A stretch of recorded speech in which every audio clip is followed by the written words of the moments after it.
Hi, everyone. I'm here with Dave White with the New York Sea Grant. And obviously, winter is just around the corner. I can see it snowing with you right now. Absolutely. I mean, I love doing this with you. Today we're snowing out. I've got a snowmobile suit on and got my helmet. You can see the trailer right behind me. So people are probably thinking, Dave always talks about boating. What is he talking about now? What I've got on today is a float suit, which actually people will see me and I'll actually float if I fall into the water off my snowmobile or if I'm ice fishing and I go through. So winter precautions when it comes to recreation can be as important as summer. Yeah. And so you're talking about that jacket that you have. I see you have some other equipment with you as well. So, talking about ice anglers first, what are some other precautions they can take to make sure that they're staying safe? Ice anglers really need to be thinking about the body of water they're going out on. They want to take the right gear with them. And again, they want to be protected not only from the weather they're in, but also in case they do fall through. And like I say, this float suit that I have on is actually a life jacket as well as protecting me. And also it's a bright color, so people are going to be able to see me when I'm out on it.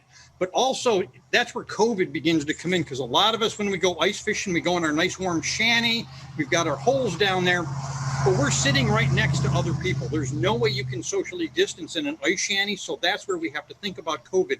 And no matter what we're doing, winter recreation, have our masks, have our hand sanitizer, doing social distancing, because as we go into winter, our winter recreation friends can be a lot different than our summer recreation friends.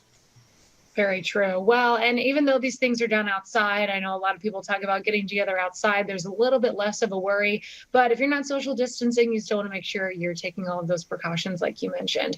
And with snowmobiling, you also had some precautions you wanted to talk about as well. Snowmobiling is a little different because, again, snowmobiling is like the boat. It's like an extension of your home, and you're out there and you're enjoying yourself, your immediate family with a snowmobile. But then you're going to meet up with your COVID family and other people. That's where COVID comes into play is, when we're out snowmobiling, we might get cold and we might want something warm or a beverage to warm us up. See you laughing there. And that's when, now we're stopping and we might be going into a restaurant or a bar and we're going inside. So now we've got to think about having all of our COVID precautions, because we've gone from being outside, fresh air, doing our great recreation.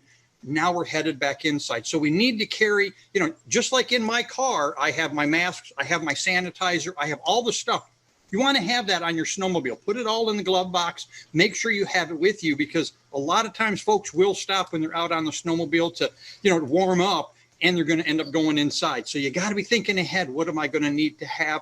And I think we're going to see a huge spike in winter recreation like we did summer recreation. Dave, thanks so much for joining us to talk about this. Great to see you. Great to be with you. And it's coming. I can see it now. I can see and feel the snow. Hang on. Yep, I got one. Well, stay warm out there. Thank you. I'm all set, ready to go. Oh, yeah. We'll be right back. Good to see you.